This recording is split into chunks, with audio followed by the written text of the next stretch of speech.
그 청개구리가 너무 개구장이고 엄마 말을 안 듣고, 그래서 엄마가 동쪽으로 가라면 서쪽으로 가고 서쪽으로 가면 동쪽으로 가고, 그래서 엄마가 죽기 전에 유언을 남겼는데, 자기는 꼭 산에 묻히고 싶은데 산에 묻으라면 또 바닷가에 묻을 것 같으니까 죽으면서, 아들아, 나를 바닷가에 물어라.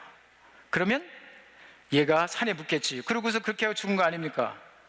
그럼 어떻게 됐어요? 바닷가에 묻었습니까? 산에 묻었잖아요, 그죠? 아니 바닷가에 묻었잖아요, 그죠? 왜 그렇게 된 거예요? 유언이니까. 평생 동안 한 번도 엄마 말을 따르지 않았지만 유언 아니에요, 유언. 유언만큼 따라야 될 거 아니야?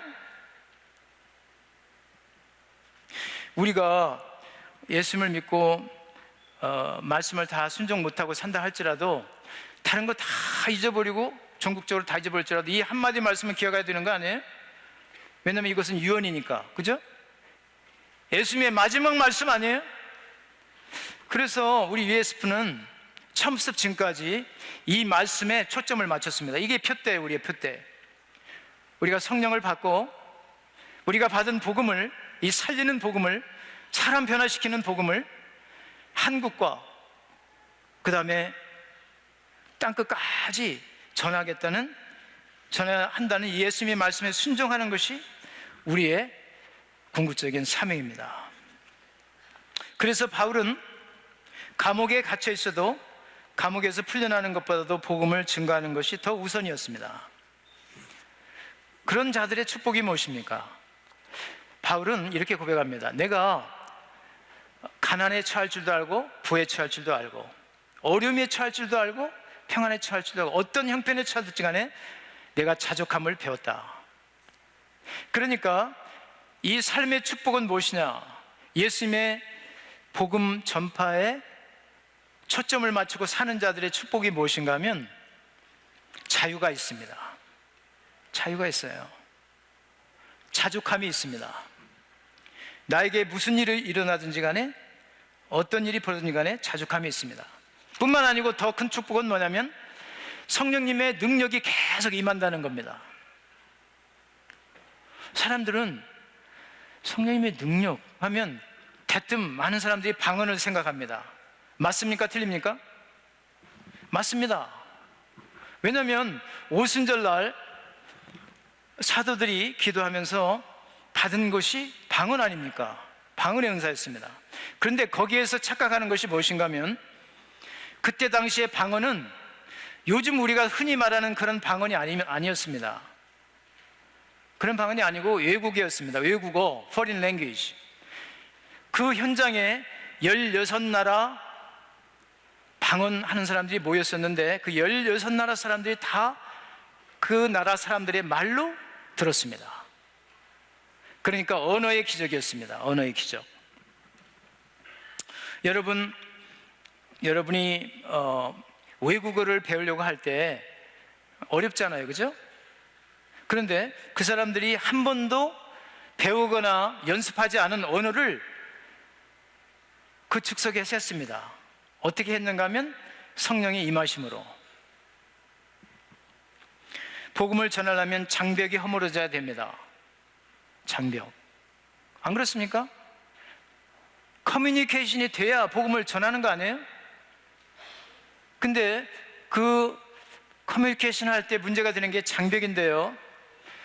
우리 장벽을 얘기할 때 language barrier, racial barrier, cultural barrier 그런 얘기를 하잖아요. 언어의 장벽, 인종의 장벽, 문화의 장벽. 그래서 우리가 선교를 나갈 때 이런 훈련을 받고 나가지만 나가면 계속 그것이 충돌입니다, 역시. 그런데 오직 그러한 장벽이 허물어질 수 있는 오직 유일한 길은 성령의 능력을 받는 것이다.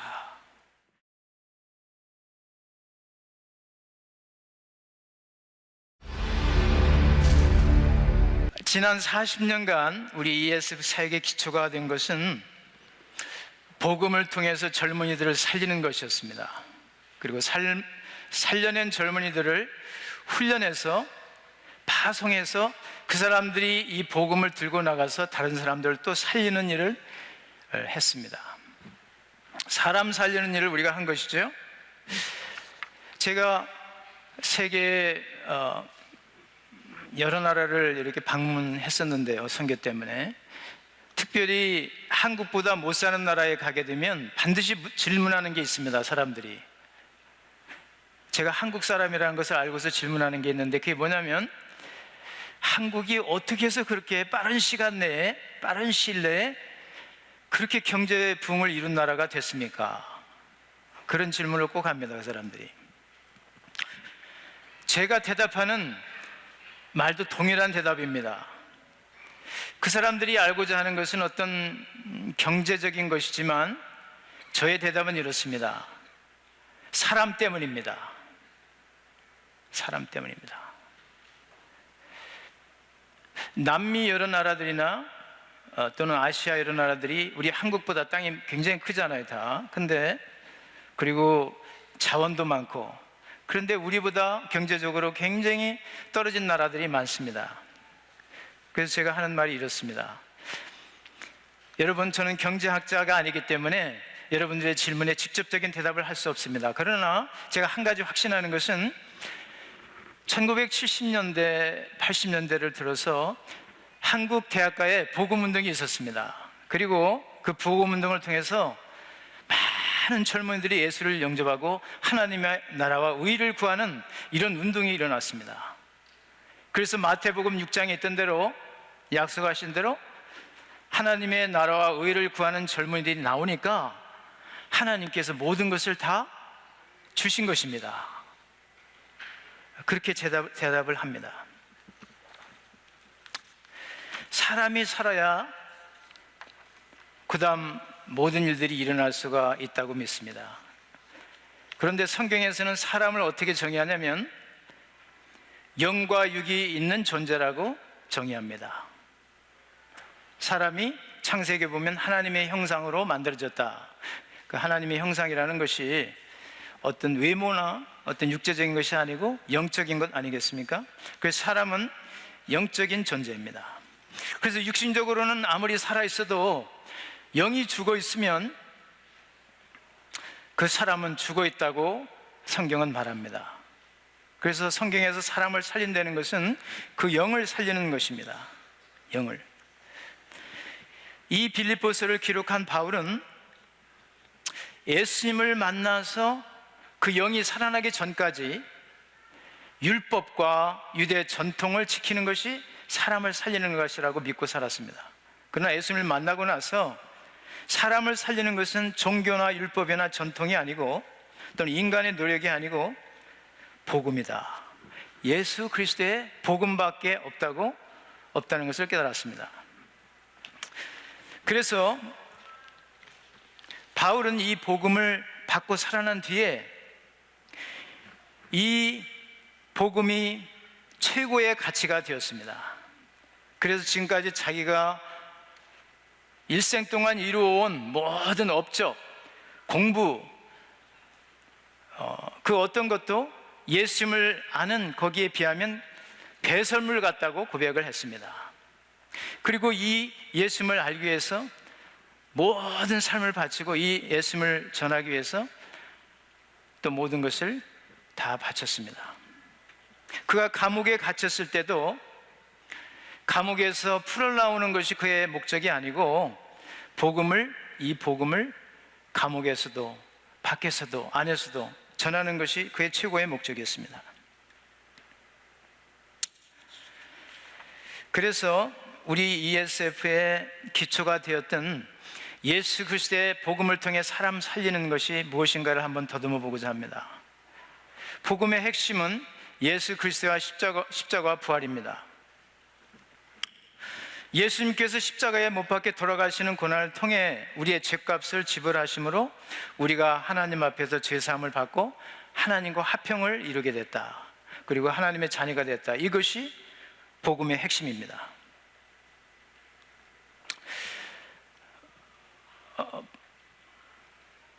소위 복음이라는 말을 붙이되 이런 말들이 있습니다. 사회복음 또는 번영 복음, 영어로 말하면 social gospel 또는 prosperity gospel 이렇게 얘기하는데요. 그것을 복음이라고 전하는 분들이 있습니다. 그분들의 주장은 뭐냐면 예수 그리스도를 통한 복음은 진정으로 사회적으로나 정치적인 해방이 있을 때에 그게 복음이다. 또 어떤 분들은 우리가 육적인 건강, 병을 낫고 또 물질적인 축복을 받고 우리가 하는 사업이 성공하고 이런 것들이 있어야 정말 복음이라고 볼 수 있다. 그 사람들이 이런 주장을 하지만 성경은 복음의 핵심이 그런 데 있는 것이 아니고 예수 그리스도의 십자가의 피 흘림을 통해서 우리가 죄 사함을 받고 하나님과 화평을 이루고 우리가 또 그로 말미암아서 화평을 누리는 것이 복음이라고 얘기합니다. 미국에 있는 한 유대인에서 가정에서 태어난 청년이 있었습니다. 이 청년은 하도 학교에서 말썽을 피워서 아버지가 유럽으로 유학을 보냈습니다. 스위스로. 어렸을 때부터. 그래서 좀 거기 가서 혼자 공부에만 전념하라 이렇게 보냈는데 유럽으로 가서 어렸을 때부터 공부하면서 못된 짓을 하는 못된 짓을 다 하고 살았습니다. 망난이라는 짓은 다 하고 알려진 죄라는 죄는 다 지고 그렇게 살았는데 그리고 나서 청년이 돼서 미국에 돌아왔는데 자기가 너무너무나 지저분한 사람으로 생각이 들었습니다.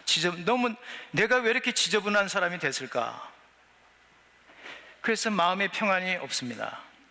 그래서 유대인의 전통을 따라서 가서 그 나름대로 회개하고 율법을 지키려고 애를 쓰고 해봤지만 도저히 마음의 평안이 없습니다. 그래서 유대 종교에서 그 리바이 유대 종교의 그 율법사를 찾아가서 내가 사실 이렇게 아주 제약된 생활을 하고 살아서 너무나 지저분하게 느껴지고 마음의 평안이 없습니다. 어떻게 하면 좋겠습니까? 유대 율법사가 하는 말이 당신이 지키지 못한 율법이 무엇입니까? 지금까지 너무나 많죠. 그걸 다 지켜보십시오. 율법을 지키려고 모든 노력을 했지만 지킬 수도 없거니와 자기가 더럽다고 생각되는 것이 절대로 없어지질 않았습니다. 그런데 이분이 어느 날 그 유대인이었다가 예수를 믿고 목사가 됐다 하는 소문을 듣고 그 교회를 한번 방문했어요. 그래서 예배가 시작되고 나서 맨 뒤에 앉아가지고 설교를 듣는데 설교가 한몫 귀에 들어오지 않습니다. 그래서 이것도 아닌 모양이다. 그리고 나가는데 어떻게 알았는지 그 목사님이 속히 그 뒤쪽으로 와서 손을 딱 잡았습니다. 너 유대인이지? 깜짝 놀라요. 그렇습니다. 어떻게 제가 유대인인 줄 알았습니까? 제 사무실로 좀 갑시다. 여기 앉아서 당신이 오늘 교회에 온 이유가 있을 텐데 뭐 때문에 왔습니까?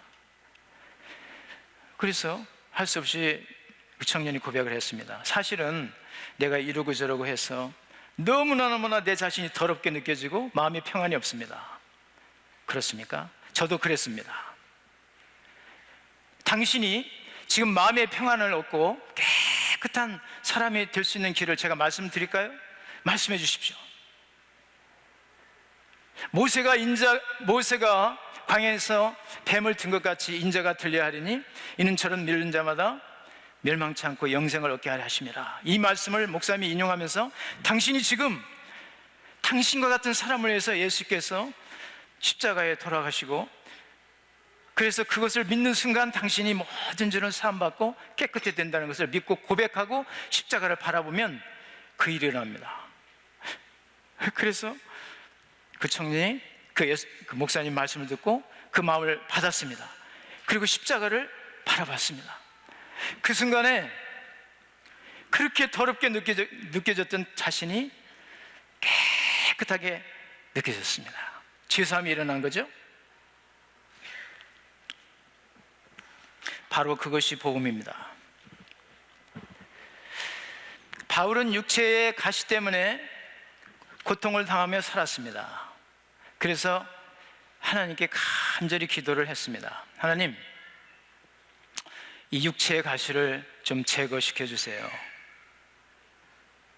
그러나 하나님께서는 그 육체의 가시를 제거시켜 주시지 않았습니다. 그리고 하나님께서 바울에게 주신 응답은 이렇습니다. 바울에게 그 육체의 가시가 십자가의 은혜다, 십자가의 능력이고 은혜다 라는 것을 가르쳐 주셨습니다. 그래서 바울이 고백하기를 이렇게 고백했습니다. 주님께서 나에게 이르시기를 내 은혜가 내게 족하도다. 이는 내 능력이 약한 데서 온전하여짐이라. 그러므로 도리어 크게 기뻐함으로 나의 여러 약한 것들에 대하여 자랑하리니 이는 그리스도의 십자가의 능력이 내게 머물게 함이라. 만약에 우리가 병이 꼭 나야만 그것이 진짜 복음이다 그러면 병이 안 났으면 복음이 아닙니까? 그러지 않잖아요. 이 말씀대로라면 병이 나을 수도 있고 안 나을 수도 있고, 그러나 either way, 이렇든 저렇든 간에 우리가 십자가 안에서 죄사함을 받으면 우리는 축복된 자라는 것입니다. 믿습니까?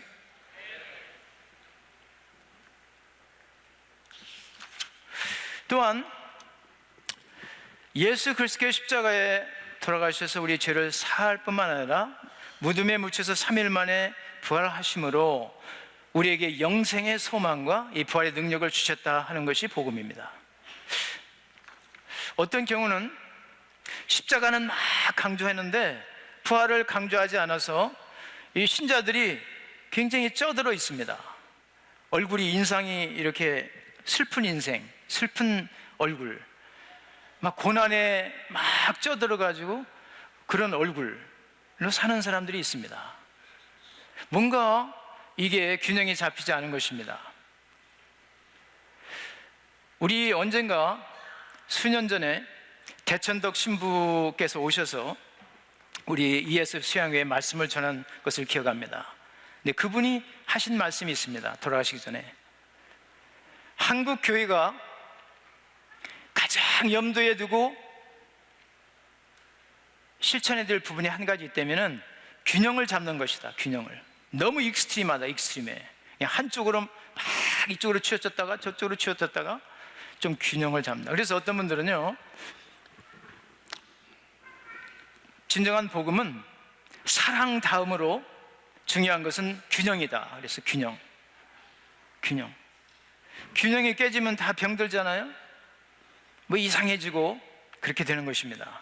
그래서 십자가와 부활이 두 가지가 다 강조될 때 균형 잡힌 복음이라고 볼 수가 있습니다. 만약에 우리가 십자가만 있고 부활이 없다면 물론 죄사함을 받긴 받았지만 우리가 헌신하고 수고하고 그런 것들을 우리 육신적인 삶이 끝날 때까지 다 보상받지 못한다면 어떻게 되는 겁니까? 우리 손해본 거 아닙니까? 바울은 만약에 부활이 없다면 실제로 우리의 믿음이 다 헛것이다 하고 그렇게 했어요. 그리스도의 부활은 우리가 세상에서 어떤 형편 속에 살고 있든지 우리의 삶에 어떤 일이 일어나든지 심지어 죽음을 당할지라도 소망의 근거가 됩니다. 그리고 우리가 이 땅에 사는 한 동안 우리의 믿음의 헌신이 우리가 기대하는 대로 다 응답받지 못한다 할지라도 괜찮습니다. 부활이 있으니까 그걸로 다 우리는 보상을 받습니다. 2세기경 사도 요한의 제자였던 폴리카비라는 사람이 있습니다. 이분은 서머나 교회, 아시아의 그 7교회 중에 하나인 서머나 교회 감독이었는데 그의 말년에 복음을 전하다가 로마 관원에 잡혔습니다. 잡혀서 이 공중 집회 장소에 끌려 나왔습니다. 그가 그 당시에 유명한 사람이었기 때문에 많은 군중들이 몰려들었습니다. 그때 로마 관원이 물었습니다. 당신의 주가 누구냐? Who is your Lord? 만약에 지금 당신이 Caesar is my Lord 그러면 내가 풀어주겠고, 만약에 그렇지 않으면 뭐 그리스도가 나의 주입니다 이렇게 고백하면 당장의 화형에 처하겠다, 그렇게 얘기를 했습니다. 그때 폴리카르이 이런 대답을 했습니다. 나의 주는 물론 예수시다. 예수 그리스도시다. 그분은 내가 86년 동안 평생 사는 동안 한 번도 나를 섭섭하게 하신 적이 없다. 나에게 한 번도 잘못하신 적이 없다. 그런데 내가 어찌 그분을 여기서 배반할 수 있겠는가? 당신이 나의 육신을 화형에 처할지 모르지만 내 육신이 죄로 변하는 그 순간 내 영혼은 영원한 부활로 들어간다. 그렇게 대답을 했습니다. 그리고 그는 로마 관원 말한 대로 화형에 처해졌습니다. 그때 많은 군중들이 가슴 졸이고 이 사람이 도대체 무슨 대답을 할 것인가 기다리고 있다, 이런 대답을 듣고 화형을 처하는 것을 보고 여러분 생각 어떻겠습니까? 많은 사람들이 실족하고 나는 다시는 예수를 믿지 않겠다 이렇게 생각했겠습니까? 그러지 않습니다. 수많은 사람들이 이 사람이 불타 죽는 모습을 보고 예수를 영접했습니다. 무엇입니까? 부활의 능력을 본 것입니다. 부활의 능력. 우리 ESF는 지난 40년 동안 그리스도의 십자가와 부활을 통한 죄사함과 변화의 복음을 받고 누리고 전파해 왔습니다. 이 복음만이, 예수 그리스도의 십자가와 부활의 복음만이 진정한 복음입니다. 그리고 이것만이 사람을 살릴 수 있습니다. 미국에 여러분이 아시다시피 캘리포니아에 그 유명한 교회가 있었습니다. 소위 말해서 포지티브 띵킹, 긍정적인 사고 복음입니다. 인본주의적인 복음인데요, 이것이 한때 미 전역과 그 다음에 아워 파워, 능력의 시간이라는 그런 TV 프로그램을 통해서 전 세계에 방영되고 수백만의 시청자를 누리고 흥왕했습니다. 그런데 여러분이 아시다시피 최근에 어떻게 됐습니까? 그 교회가 산산조각이 나서 다 없어져 버렸습니다. 그 교회가 없어졌어요. 그냥 건물만 남아있는 이 정도가 아니라 건물은 성당에 팔고 사람들은 다 흩어져 버렸습니다. 사람이 적고 많고의 문제가 아니라 기초가 복음이 안 돼 있으니까 사는 사람이 없는 거예요. 거기에 영적으로 볼 때 거의 다 죽은 사람들이에요. 그러니 무슨 거기서 힘이 나올 수 있겠습니까? 그렇게 된 것입니다. 우리 ESF는 분명합니다. 우리의 기초는 다른 데 있는 것이 아니고 예수 그리스도의 십자가로 죄사함을 받고 부활의 능력으로, 그 소망으로 세상을 섬기는 것이 우리의 사명이고 기초입니다. 그런데 이 복음은 우리의 노력으로 받는 것이 아닙니다. 한때 우리는 거의 그런 것처럼 이 복음을 사람의 능력으로, 사람의 힘으로 이렇게 얻고 또 뭐 성장하고 뭐 이런 것처럼 할 때가 있었습니다. 우리 40년세를 제가 쭉 봤는데요, 거기에 보면 우리 안병우 목사님, 손석태 목사님, 이승자 목사님, 장창희 목사님, 이 네 분께서 개혁을 하실 때 바로 그 문제 때문에 한 걸로 믿습니다. 인본주의, 인간의 노력으로 그 무엇인가를 이루고자 하는, 물론 노력을 해야 되겠지만 그것은 복음이 아닙니다. 복음은 믿음으로만 받을 수 있는 것입니다. 그럼 믿음이 무엇인가? 하나님의 선물이라고 그렇게 얘기합니다. 에베소서 2장에 보면 분명합니다. 너희는 은혜로 구원을 받은 것이라, 너희는 그 은혜에 의하여 믿음으로 말미암아 구원을 받았으니 이것은 너희에게서 난 것이 아니요 하나님의 선물이라. 하나님의 선물이라고 그랬습니다. 우리가 받을 자격이 있어서 받은 것이 아니고 자격이 없지만 하나님께서 우리를 긍휼히 여기서 조건 없이 주신 것입니다. 제가 40년사를 읽어보니까요, 우리 선배 목사님들이 그 글 구구절절히 이런 말씀을 주셨습니다. 제가 그걸 읽으면서 눈물이 났습니다. 그분들이 정말 인격적으로도 존경받을 분들이에요. 그러나 거기서 한마디도 우리가 뭐 훌륭했기 때문에, 우리가 뭐 열심히 했기 때문에 이렇게 됐다, 이런 말이 없었습니다. 전부 다 하시는 말씀들이, 우리는 부족했지만 하나님께서 자격이 없는 우리를 들어서 쓰셔서 이런 역사를 이루셨다. 한결같이 다 그렇게 고백을 했습니다. 저의 고백도 그렇습니다. 제가 또 그 40년 우리 핸드북을 보니까요, 우리 40년 역사를 통해서 나온 교수들, 사역자들, 그 외에 많은 교사들과 또 각 분야의 리더들, 경제 분야, 법조 분야, 수많은 일꾼들을 우리가 양성했습니다. 그런데 우리가 양성한 게 아니고 하나님의 선물인 줄 믿습니다. 하나님께서 우리에게 믿음을 주시고 그 믿음을 통해서 역사하신 일인 줄 믿습니다. 그러므로 하나님께만 영광을 돌립니다. 그런데 이 믿음은 꼭 회개와 연결되어 있습니다. 회개가 없는 믿음은 거짓 믿음입니다. 분명히 그렇습니다. 야고보서에서 분명히 그렇게 얘기합니다. 만약에 네가 하나님을 믿는다 하고 회개의 열매가 없다면 그것은 마귀의 믿음하고 다를 게 뭐냐? 그것은 머리로만 인정하는 마귀의 믿음일 뿐이다. 그렇게 단정했습니다. 그런데 회개의 열매를 맺는 이 회개는 어떤 것입니까? 성령님의 역사를 통해서 일어난 회개입니다. 요한복음 16장 8절 말씀에 보면 성령이 와서 죄에 대하여, 의에 대하여, 심판에 대하여 세상을 책망하시리라. 영어로 보면 컨빅트라고 되어 있습니다. 컨빅트. 우리가 아무리 영적으로 무지한 사람한테 당신은 죄인입니다, 아무리 얘기를 해봐야 죄가 뭔지 깨닫지 못합니다. 보통은 도덕적인 죄를 생각합니다. 뭐 간음을 행했다거나 도덕질을 했다거나 뭐 이런 것들, 물론 그것도 죄지만 그것은 도덕적인 죄지 성경이 말하는 근본 죄가 아니잖아요. 그죠?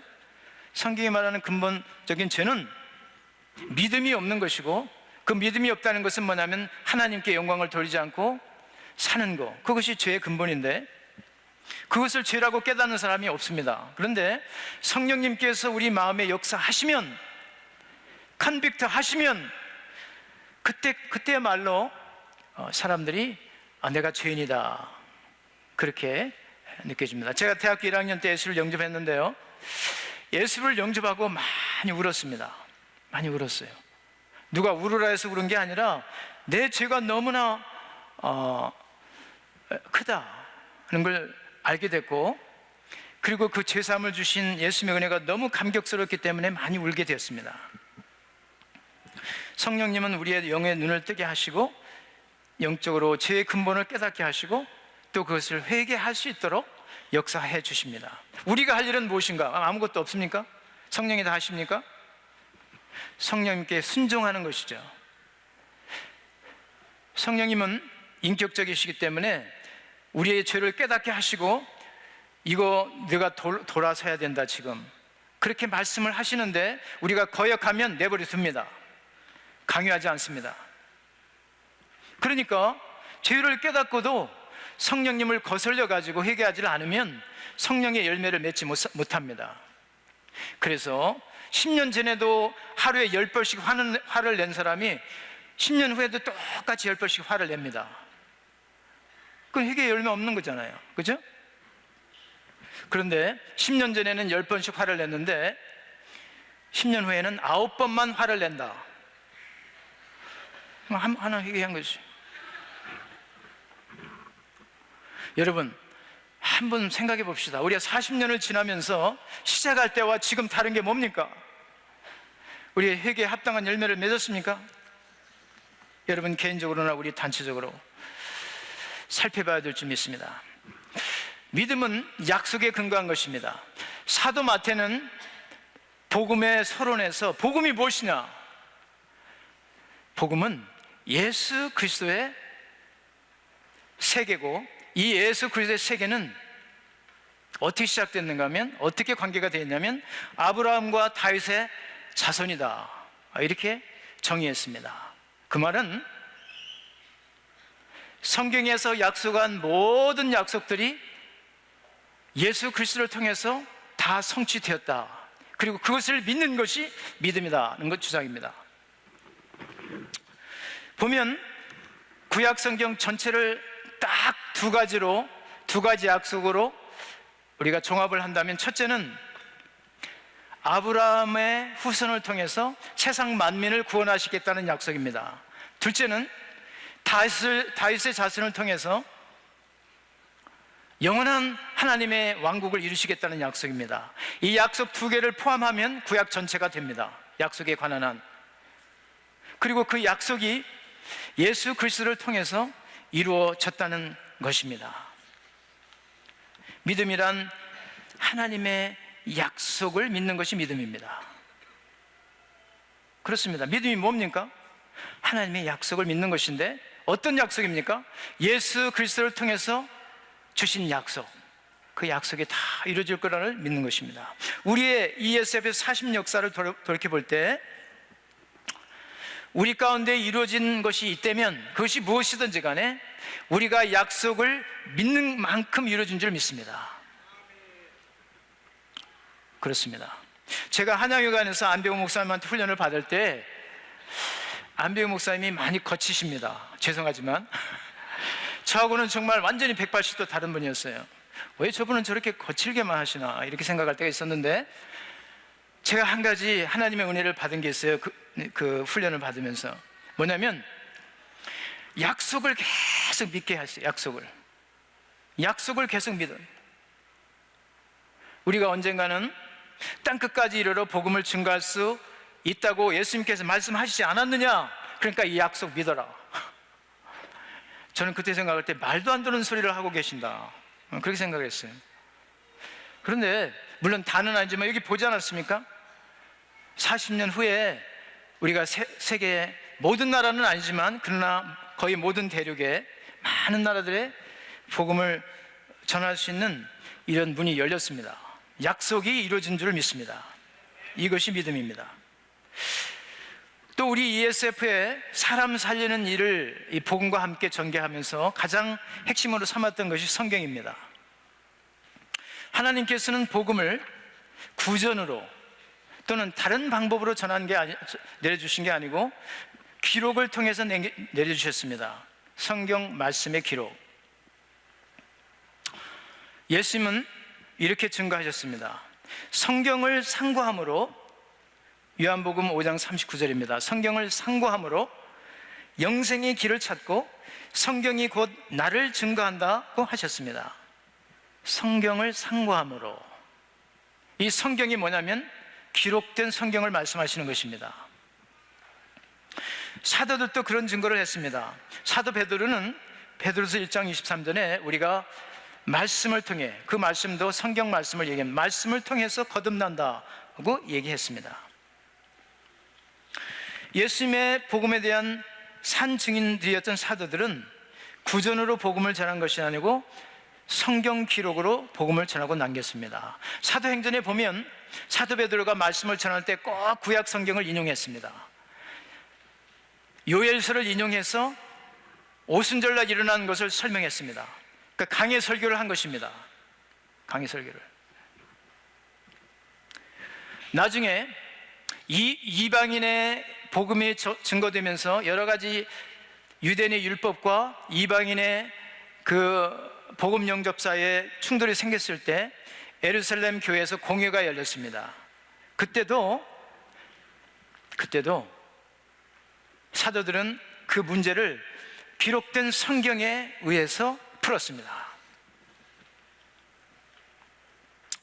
그러니 우리가 성경 공부를 한다는 것이 얼마나 중요한 것입니까? 우리 대부분은 학생 시절 성경에 기록된 말씀을 듣고 배우면서 복음을 깨닫게 됐습니다. 제가 한양대학교 1학년 때 우리 백형기 이사님의 인도를 받아서 종로회관을 나갔습니다. 나갔는데 너무너무 지루한 거예요.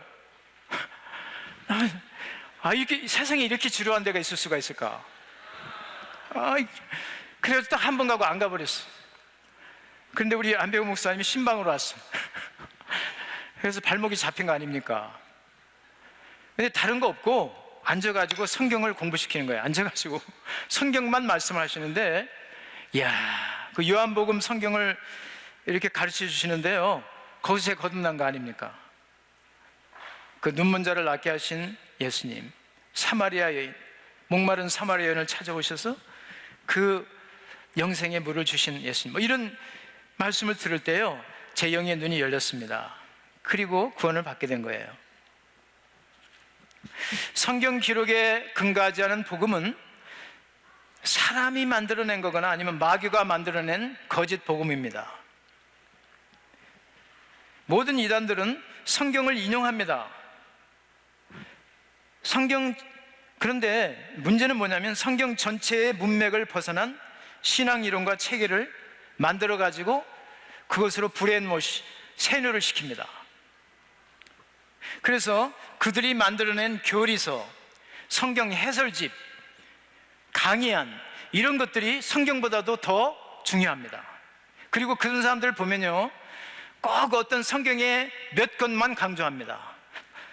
주로 요한계시록, 다니엘서, 뭐 어떤 몇 권만 강조를 해. 계속해요.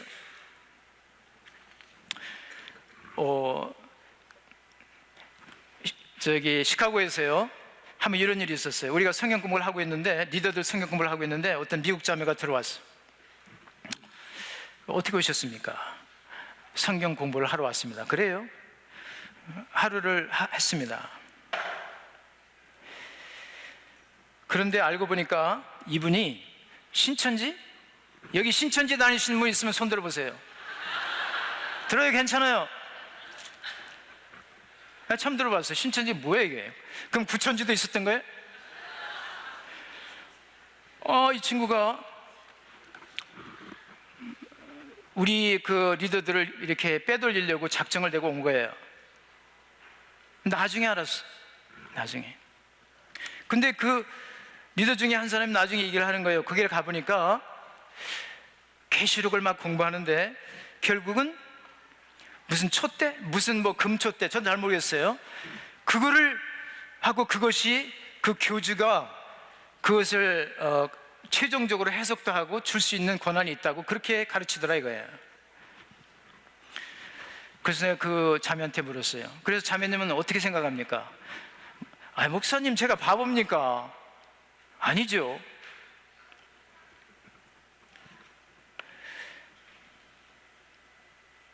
여러분,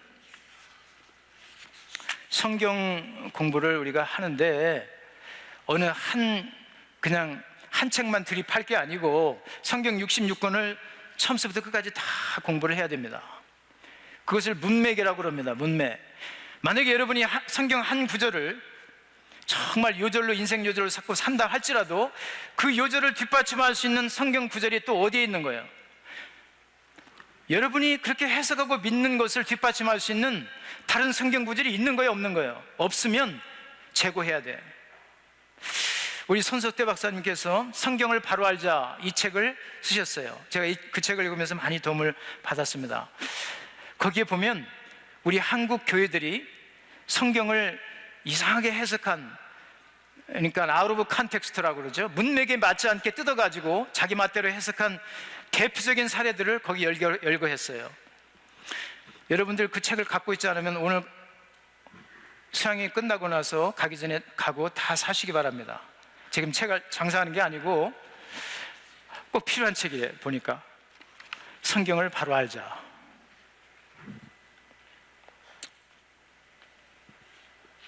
우리가 성경을 이해할 때 전체 문맥에 따라서 이해를 해야 되고, 그리고 기독교 전체 역사를 통해 교회가 일관성 있게 고백해온 성경 해석을 따라야 됩니다.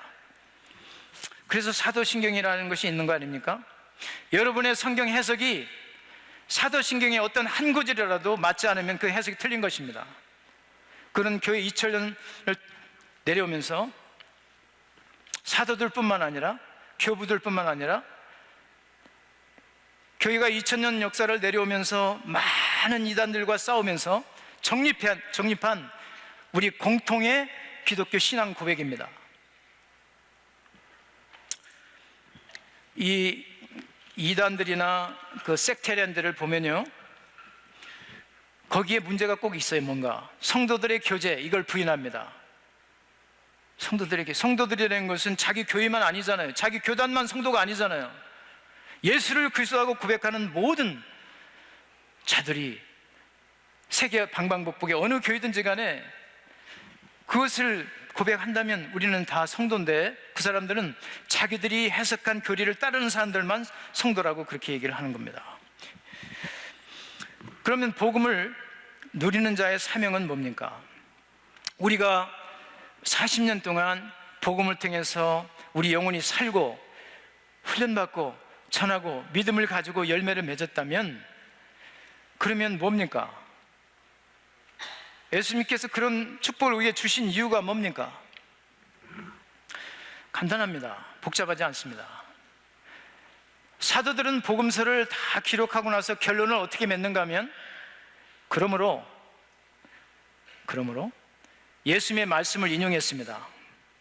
마태복음 28장 19절 20절에 이렇게 증거했습니다. 그러므로 너희는 가서 모든 족속을 제자로 삼아 아버지와 아들과 성령의 이름으로 세례를 베풀고 내가 너희에게 분부한 모든 것을 가르쳐 지키게 하라. 이게 결론입니다. 그리고 예수님께서 부활하시고 나서 승천하시기 직전에 마지막 준 말씀이 이 말씀입니다. 너희는 예루살렘을 떠나지 말고 성령 오시는 걸 기다렸다가 성령의 충만함을 받고 예루살렘과 유대와 사마리아 땅끝까지 이르러 복음을 전하라. 그리고 승천하셨습니다. 우리가 청개구리의 얘기를 아시죠? 지금도 있습니까? 청개구리 얘기? 그 청개구리가 너무 개구장이고 엄마 말을 안 듣고, 그래서 엄마가 동쪽으로 가라면 서쪽으로 가고 서쪽으로 가면 동쪽으로 가고, 그래서 엄마가 죽기 전에 유언을 남겼는데, 자기는 꼭 산에 묻히고 싶은데 산에 묻으라면 또 바닷가에 묻을 것 같으니까 죽으면서 아들아, 나를 바닷가에 물어라. 그러면 얘가 산에 묻겠지. 그러고서 그렇게 하고 죽은 거 아닙니까? 그게 어떻게 됐어요? 바닷가에 묻었습니까? 산에 묻었잖아요, 그죠? 아니 바닷가에 묻었잖아요, 그죠? 왜 그렇게 된 거예요? 유언이니까. 평생 동안 한 번도 엄마 말을 따르지 않았지만 유언 아니에요, 유언만큼 따라야 될 거 아니야? 우리가 예수님을 믿고 말씀을 다 순종 못하고 산다 할지라도 다른 거 다 잊어버리고 전국적으로 다 잊어버릴지라도 이 한마디 말씀을 기억해야 되는 거 아니에요? 왜냐하면 이것은 유언이니까, 그죠? 예수님의 마지막 말씀 아니에요? 그래서 우리 USF는 처음부터 지금까지 이 말씀에 초점을 맞췄습니다. 이게 표대예요, 우리의 표대. 우리가 성령을 받고 우리가 받은 복음을, 이 살리는 복음을, 사람 변화시키는 복음을 한국과 그 다음에 땅끝까지 전하한다는 예수님의 말씀에 순종하는 것이 우리의 궁극적인 사명입니다. 그래서 바울은 감옥에 갇혀 있어도 감옥에서 풀려나는 것보다도 복음을 증거하는 것이 더 우선이었습니다. 그런 자들의 축복이 무엇입니까? 바울은 이렇게 고백합니다. 내가 가난에 처할 줄도 알고 부에 처할 줄도 알고 어려움에 처할 줄도 알고 평안에 처할 줄도 알고 어떤 형편에 처할지 간에 내가 자족함을 배웠다. 그러니까 이 삶의 축복은 무엇이냐? 예수님의 복음 전파에 초점을 맞추고 사는 자들의 축복이 무엇인가 하면 자유가 있습니다. 자유가 있어요. 자족함이 있습니다. 나에게 무슨 일이 일어나든지 간에 어떤 일이 벌어지든지 간에 자족함이 있습니다. 뿐만 아니고 더 큰 축복은 뭐냐면 성령님의 능력이 계속 임한다는 겁니다. 사람들은 성령님의 능력 하면 대뜸 많은 사람들이 방언을 생각합니다. 맞습니까? 틀립니까? 맞습니다. 왜냐하면 오순절날 사도들이 기도하면서 받은 것이 방언 아닙니까? 방언의 은사였습니다. 그런데 거기에서 착각하는 것이 무엇인가 하면 그때 당시의 방언은 요즘 우리가 흔히 말하는 그런 방언이 아니었습니다. 그런 방언이 아니고 외국어였습니다. 외국어, foreign language.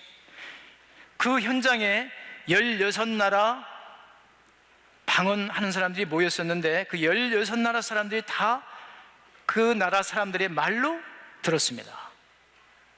그러니까 언어의 기적이었습니다. 언어의 기적. 여러분이 외국어를 배우려고 할 때 어렵잖아요, 그죠? 그런데 그 사람들이 한 번도 배우거나 연습하지 않은 언어를 그 즉석에서 했습니다. 어떻게 했는가 하면 성령의 임하심으로. 복음을 전하려면 장벽이 허물어져야 됩니다. 장벽. 안 그렇습니까? 커뮤니케이션이 돼야 복음을 전하는 거 아니에요? 근데 그 커뮤니케이션 할 때 문제가 되는 게 장벽인데요.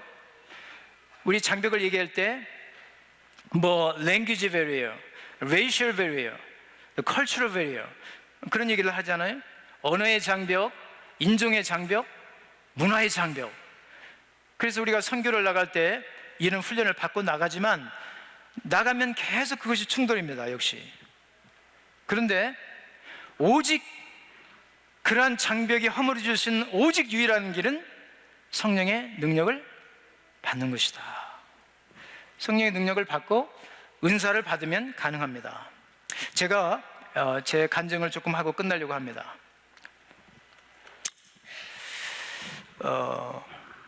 제가 25분 할애를 받았는데요. 시간이 넘었어요? 안 넘었어요? 넘었어요? 그럼 지금 내려가야 됩니까? 어떻게 한 3분만 더 주시겠어요? 아니면 내려가야 되는 거예요?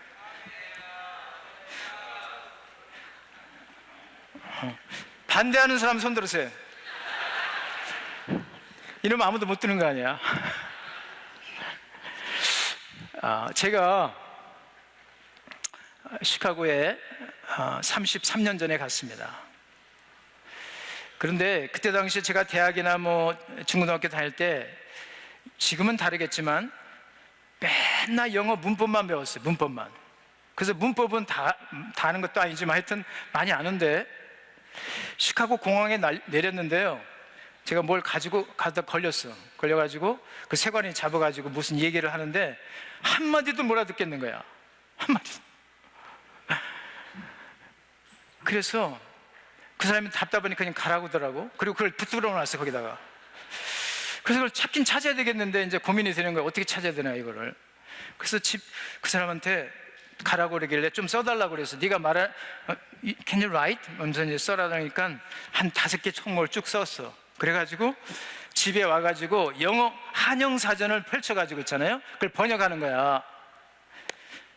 번역하니까 좀 이해가 되더라고. 그래서 공항에 가서 그 물건을 찾아가지고 온 것이 제 시카고 시작이에요, 생활에. 그리고 몇 년 있다가 제가 일리노이 주립대에 내려가서 ESF를 개척했습니다. 처음에는 한국 1.5세라고 그래요. 미국에서는 주로 초등학교 때나 어렸을 때 온 학생들, 그래서 한국말도 하고 영어도 하는 그런 학생들을 데리고 사역을 시작했는데요. 사역을 시작하고 나서 한 2년 지났을 때 대학 본부에 올라갈 일이 있어 갔는데 거기에 차트가 다 붙어 있었어요. 그 차트에 어떤 차트가 하나 있었는가 하면 일리노이 주립대에 와 있는 외국 학생들의 분포. 제일 많이 온 나라가 중국이에요. 500명. 그 다음에 인도 400명. 한국 250명. 이런 식으로 해가지고 제일 적게 온 나라가 5명인데 영국이에요, 영국. 그리고 딱 나라 수를 보니까 100나라야. 100 nations. 100나라. 제가 그것을 보는 순간에요. 딱 충격이 됐어요. 내가 지금 뭘 하고 있는가, 여기서. 백나라 학생들이 이 한 곳에 있는데 내가 지금 뭘 하고 있는 것인가? 땅끝이 여기구나. 사도행전 1절 8절 말씀이 다시 생각이 났어요. 땅끝이 여기다. 내가 평생 어떻게 백나라에 가서 복음을 전할 수 있겠나? 없잖아요. 그런데 여기서 이 말씀에 순종하면 내가 많은 나라 족속을 전도할 수 있겠다. 그래서 몇 주 후부터 그걸 기도하고 말씀을 증거했는데, 영어로 이제 준비를 했어요. 적어가지고 했는데 한 2달인가 있다가 우리 학생들이 저를 찾아왔어요. 그래가지고 머리를 극적거리면서 목사님, 꼭 기니 할 말이 있습니다. 뭡니까? 목사님, 제발 영어로만 설교하지 마십시오. 제가 죽겠습니다. 여러분, 지금은 제가 웃으면서 얘기할 수 있는 얘기예요. 그리고 또 한 가지 어려웠던 건 뭐냐면, 예배를 마치고 이제 금요일 날 말씀을 전하고 우리 집 사람이랑 같이 차를 타고 가면 우리 사람이 딴 쪽을 쳐다보고 집에 갈 때까지 저를 쳐다보질 못해. 영어가 말도 안 되는 영어 아니에요. 이런 식으로 해가지고 우리가 무슨 사역을 하겠나 이러 싶으니까 우리 와이프가 절망이 되는 거예요. 절망이. 응? 자, 이제 그런 여러 가지 얘기를 다 빼고, 하여튼간에 제가 그 나이에 언어 정복학 못합니다. 그리고 우리 한국 사람들이 영어가 제일 힘들어요. 제일 힘든데 여튼간에 주님께서 방언을 주셨어요. 방언. 그러니까 영어 방언이 필요한 사람들은 저에게 오세요. 아, 진짜야? 내 방언 받는 방법을 가르쳐 줄게. 제가 아니고 주님께서, 성령님께서 역사하니까 방언이 터졌는데요, 지금은 사람들이 백인들도 꽤 많이 나옵니다. 그런데 그 백인들이 내가 처음에 사역할 때 영어를 전혀 못했다 그러면 믿질 않아요. 전혀 믿지 못합니다. 그리고 그 영어 방언을 주시면서 여러 나라에 복음을 전할 수 있는 그런 길들이 열리게 됐습니다. 영어 방언이 터지면서 제가 여러 나라를 갔을 때 거의 다 통역을 구하기 쉽습니다. 그 영어로 통역하는 곳은 어디나 다 있으니까요. 그래서 복음을 전하는 데 많이 도움을 받게 되었습니다. 여러분이 지금 우리가 40주년을 같이 여기서 이렇게 기념하면서 하나님께 영광을 돌리면서 감사하면서 앞으로 40년 또 차세대를 우리가 생각해 보는데, 우리들이 준비할 것이 무엇입니까? 많을 거라고 생각이 됩니다. 그러나 저는 이 표대를 어디에 둬야 된다고 생각이 되냐면, 이 말씀대로 땅끝까지 복음을 증거하는 일에 둬야 된다고 믿습니다.